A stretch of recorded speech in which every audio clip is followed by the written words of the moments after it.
everyone. Welcome to Let's Start podcast. Literally, we were thinking about names and then we are like, what do we really want to do over here? And then we realized we just want to start. So that's how we got our name. And today with me is a very special person. Uh, and just because of some legal reasons, we cannot give detailed introduction. However, I would like to introduce him as my best friend, somebody who's very, very, very dear to me. And also, he said that for this interview or this podcast, he would be like to be called as Mr. Casting Pod. So, hello, Mr. Casting Pod. Welcome to Let's Start podcast. Thank you, Anna. All right. And for today's topic, we were thinking brainstorming, and we wanted to talk about something that we have rarely heard about, but it's at the same time a need of the hour. So today we are going to talk about the negative or the dark side of the self-help industry. We have so many people and gurus and experts, and you can name it, and we have it. But we today want to discuss the dark side or the side that is really not talked about if there could be any potential negative impacts of these self-help resources. So, thank you, Mr. Casting Pod, for coming to the show. First question: what got you thinking about this negative or the dark side of the self-help industry? So, I personally have been a big advocate of the self-help industry, and early on when I was in university, I had a roommate that introduced me to the self-help world. So he had this thick book, probably 500-page book, which was on a shelf with a handsome man on it, and I was like, "What is this?" He's like, "This is Tony Robbins, his book Awaken the Giant Within." I was like, what does this speak about? So like it's all about, improving yourself and, doing better in life, understanding your choices and stuff. And in conversation, I got very intrigued by what he had to share. And he had a coach. This was way back when he was in university and I was in university. And I never understood the concept of a coach back then. So I was very interested to see that, this is a student, he goes to university and he has been paying personally to a coach to mentor. And apparently, Tony self declares himself as one of the first coaches in the self help industry. So I borrowed the book actually initially from him, and I got so hooked that I purchased a copy for myself. That was Awaken the Giant Within, and then bought Tony's other book that was Unlimited Powers, and then it went on like Think and Grow Rich, and how to win friends and influence people, and all these common books that people typically read, whoever is familiar with the self-help world. So that's where I got introduced, and it kind of gave me a sense of something to hope for, something to look towards, because I got engaged. Yeah, this is something that is above and beyond your normal routine, and it definitely helped me change my mindset, think differently, think positive. So I saw my internal conversation change subconsciously. So when I read those books, it left an imprint on my mind and whatever I was pursuing towards, right? So over the years, I have waned inside and outside of the self-help industry. So there were times when I would just focus on work, and there were times when I would focus on, motivating myself, getting me out of, the slump, as you may call it. What I personally found is the maximum amount of progress I made were in the times where I was not reading self-help, but I was taking action. Okay, that's very, very interesting because I think the whole idea of self-help is to make you take action. Exactly. And that is what we want to discuss today as a part of the theme, that, what is the dark side of the self-help industry? All right. One part that I personally experienced was self-help can become an addiction, because Okay. yeah, because many people are addicted to different things. Some people like to see Netflix, some people like to see movies, some people like to hear music, some people like to exercise, some people like to row boats, like do hiking. Everybody has a different addiction, right? And for some of the peers, just like myself, self-help can become an addiction. And that's where you can get onto the dark side of self-help, and that's what we're going to talk about more.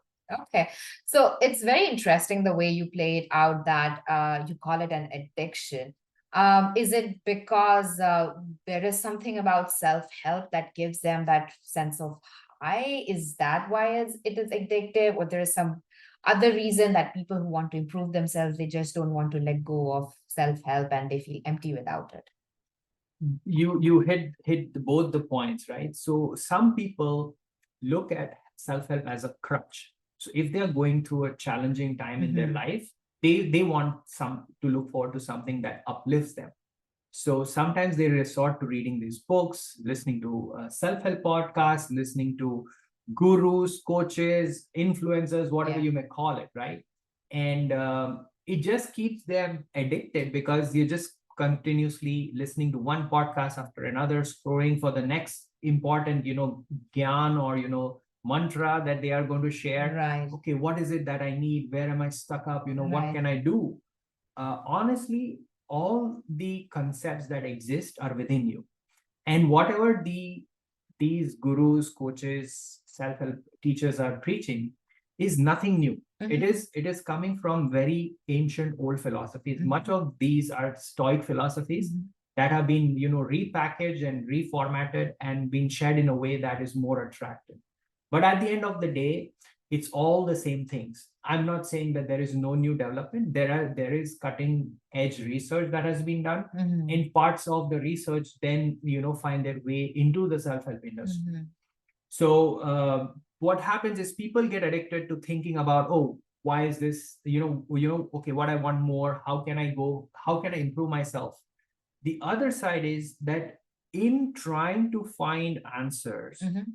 they may be so stuck up with spending time listening to podcasts or listening to stuff that they actually don't go back and sense their feelings, because it is very important to Oh. sense what you're feeling within. They try to numb their sensory perception by listening and trying to consume, which is an addiction. Okay, so I understand what you're saying. So basically, what is happening is that instead of listening, learning, and reflecting, it's just listening and more listening and more listening, and it's now more like a habit, maybe even like a background noise that is going on. Okay, that's very interesting. Have you ever had such a negative experience, or do you know anyone who had negative experience or an experience with the dark side of the self-help industry, and what was that like? So I don't know about other people, but personally, as I said, there were times where I have focused on taking action Mhm. in times when I was in distress, and there were other times when I focused more on self-help. Now, I'm not saying that self-help did not help me. It definitely helped me, but to a certain extent, Mhm. because after, the purpose of self-help is to help you, Mhm. but you cannot help yourself unless you take the action. True. So after a point, you need to shut that down and then start moving in the direction where you want to lead your life. So I have been personally a victim of it, in a way that I am an addict in a way, as I can say. So I felt that this is a good topic to discuss, that this is something where you need to take a dose where you need it. It's like medication. Mhm. If you're ill, you take the medicine, you take a certain amount of dose, and that's it. You should be okay by then. But if you're not getting okay, now you get addicted to the medication. So self-help should only be taken or consumed to the dose that is effective enough to get you off and get you healthy. Very And true. once you back on the road, then you start using that as a way to grow and to contribute and do other things and move on. Okay. And what do you think would be stopping people from actually going ahead and reflecting or taking action rather than just consuming information? There could be many reasons. There could be conditioning over the years, that that is their form of entertainment, because as I said, many people like to see series, many people like to see movies. For them, listening to a guru and learning the new thing and understanding what's the next thing and what's the next best thing, so these people are kind of hooked on to information, and they are hooked on to feeling high, feeling better. And when these influencers and these self-help gurus are speaking, they speak in a way that is enchanting, that is uplifting. So automatically the people get a dopamine kick out of it, and that's what keeps them hooked, and they go on and on and on and on. without end. And what happens is it takes away their time from themselves, time from their family. So it is important to then for them to stop and pause and think that is it enough that I have or I understand. And now I think also many self-help gurus are coming out and speaking that you don't need that much information.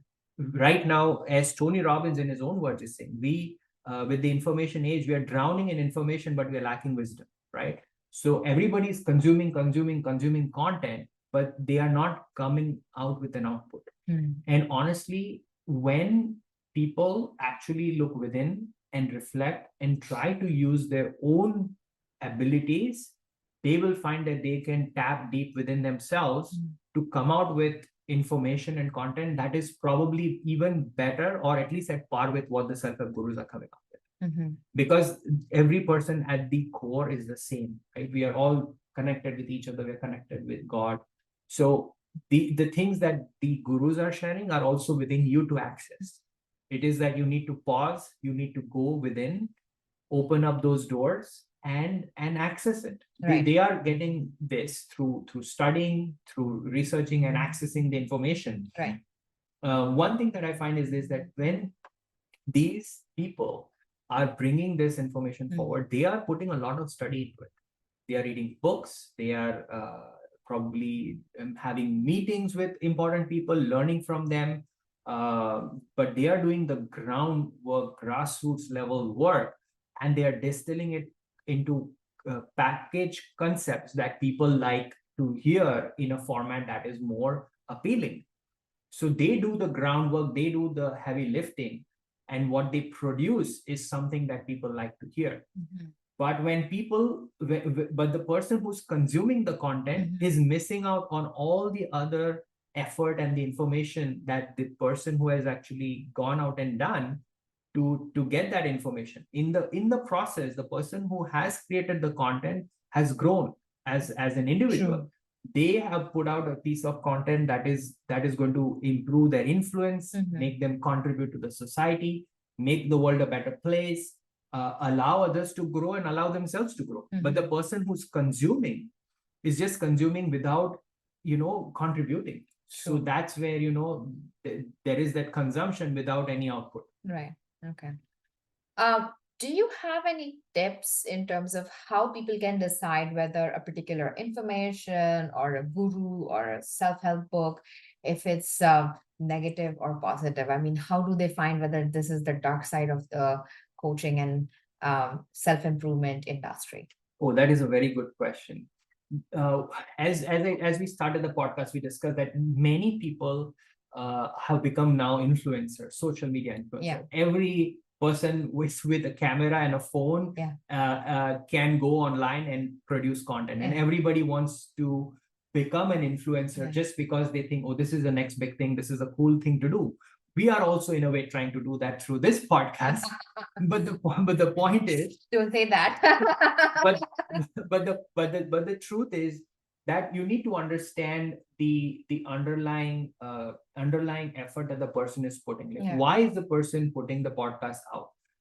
Is the person genuinely trying to help other people, or are they just trying to sell a product in order to make some money?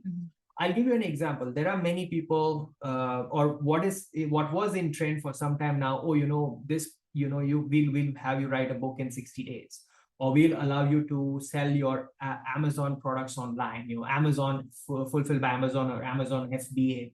Some people talk about flipping houses and many other things, and everybody seems to be a guru, and they are, in their niche market. Some people are selling weight loss products. Some people are, showing products to improve your muscle strength and stuff. In all good meaning, like many people are putting out great content. Some people are trying to put down the others and pull up the others as a part of the content, just to try of get the attention. But at the end of the day, what we need to understand is the person coming genuinely from the heart? Are they sharing their information genuinely to help people, right? Or are they trying to influence others just because they want more clicks, or they want to sell a product or a service? At the end of the day, honestly, people are selling a product or service. But you need to understand, and once you try to look at the people who are actually selling, it intuitively you will understand. And I would say that people should do their own research to kind of see, okay, if this is a product in the market, try to do a Google search and see, okay, what are the reviews with this? Go into chat groups and see what are people actually talking about the product, because many times these influencers, they use fake reviews and fake Very media true, yeah. to try to ramp up the product without any benefit to it, right? Yeah. At the end of the day, what a person should see is what is being shared going to be helpful for me? Because at the end of the day, no matter how much money a person spends on any type of product, it comes to, are you going to use it? Right? It may be a very simple fact, or it may be a very complex fact. They may pay $50 for a product, they may pay $5,000 for a product. But the point is, like, are you going to use the information that is in there to change your life? Right? If a person is going to use that, and every drop counts, any improvement towards the direction that you're going to move, if you're spending that money and if you're progressing as an individual and growing out of it, fair enough, you can put in the money. But at the end of the day, you need to ensure that you are getting the right information and moving in the right direction. Like, one trend is going to the extreme. Like, if you're talking about the food industry or the health industry, there are many preachers that are coming in, or teachers coming and sharing keto plan or a vegan plan or a carnivore diet, or a plant-based diet, and so many different types of concepts. And everybody's trying to prove why they are correct and why everybody else is wrong. But at the core of it is that diet going to help you?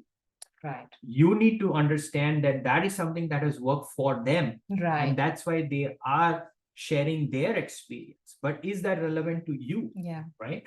So when I try to use anything that relates to health, I experiment on myself, and I use myself as a guinea pig. Now, I don't try to go too much extreme. I try a little, and then I see, is it benefiting, or is it improving my health, or is it being it is deteriorating my health? If I see any kind of improvement, then I try to go to the next stage and the next stage, right? And then eventually, like, the part of the influencing journey is like, you create a content, you create your followers, and then eventually they get free stuff from you, they benefit from it, and then eventually they warm up to become your promoters, or they even become your customers.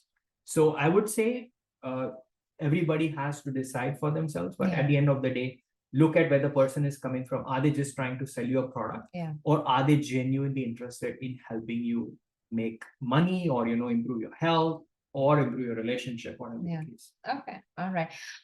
Do you have any tricks of how to hit the balance between learning and taking action? So basically consuming the self-help content and actually acting about it to make a difference, to make a change.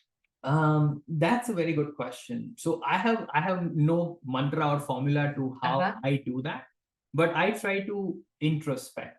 Like, okay, I have consumed this much amount of content. What have I done with it? Have I taken action? And what are the areas that I'm taking action? And what I've come to realize is, like, I have seen measurable improvements in my health, in my relationships, and also in my income.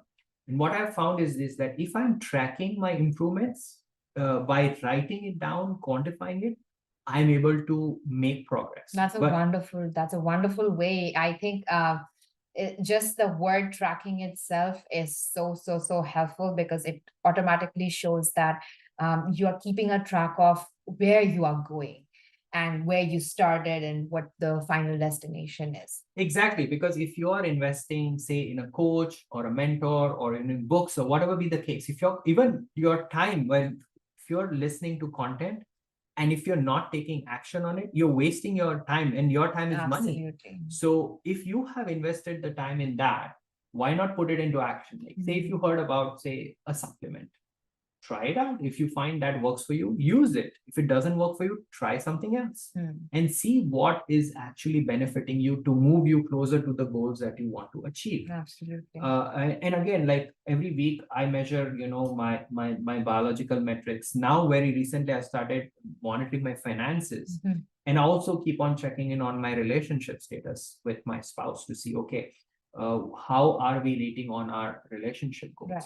So once every week, if a person puts in a discipline to check, okay, have I done better than I have done in the past week? there are two things that will happen. First of all is if a person is deteriorating in their health, in their relationships, or in their financial condition, they will be able to sense it or detect it within a week. Yeah. It's not going to take a long time to detect it. Hmm. And the second part is they can then use the following week to make corrective actions in order to improve it or prevent it from getting worse. Right. Because many people, they just drift and they drift and they drift, and then one point they come to a realization, oh, we have come way too far to course correct. So that's why doing it every week is something that helps you to check, put a check in place, check and balance in place. Okay, wonderful. Thank you. That has been so helpful. Is there any other message that you'd like to leave the audience with? Dark side, bright side, or something in between? The one thing that I have come to find the self-help industry do is they have started what do you say, deteriorating or bad naming the university and the colleges and the school system. So they say, oh, the students are taking big loans to get through education. Student debt, And yeah. then the universities and the colleges are not living up to, their side of the equation because they don't guarantee a job placement. And that's why many people are out of work. But I think that's just a marketing gimmick because they're just talking about the surface level argument. Because the real people who are going and doing good education and they are pursuing their careers as a profession are actually getting good jobs. They are getting placed well and they are contributing in a very positive way to the society. So we don't need to discount it. The second part of it is that they say, oh, you should take our course. We will help you, do a business or, do something by yourself, help you identify your own talents. Now, the point is this, that at the end of all this marketing, they will say, oh, there is a disclaimer, like, everybody is not guaranteed results because it is on the individual. Right. The same is with universities.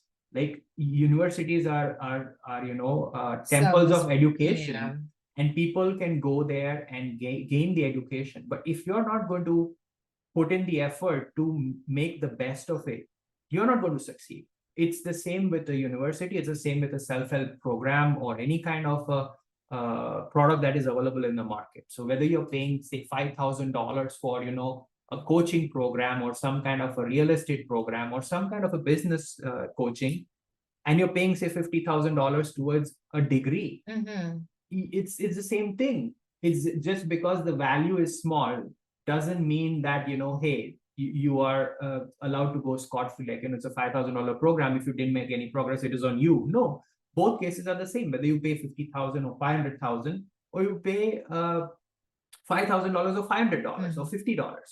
If you are not going to put in the effort and the work to make it succeed, it is not going to succeed. So that is something that I find that they are kind of making a big talk about. And I feel it is unfair to professions. It is unfair to the industry. It is unfair to the community because first of all is that we need doctors, we need lawyers, we need engineers, we need professional nurses and many other people who are positively contributing to the society. Absolutely. Because not everybody can do a business, not everybody can sustain a business, and not everybody is meant to do a business. True. So there is a part of the society that needs to do that, and we need to continue to have them continue those services. Because imagine if every doctor becomes an influencer and puts TikTok videos, not treating patients. That's very true. We would be in a very bad position. Absolutely. So I think that's a very wrong narrative that the self-help industry is doing, and that's why I call it the dark side of the self-help industry. Okay, fantastic. So there you are, a wonderful, insightful session with Mr. Costingpod. If you have enjoyed this session, if you have any comments, if you have any other insights, inputs, whatever it may be, we have started this journey with Let's Start Podcast, and we are looking forward to your feedback. You'll get more inputs coming in every week, and I hope you have a wonderful learning experience from this little episode that we have created. Take care, everyone, and goodbye.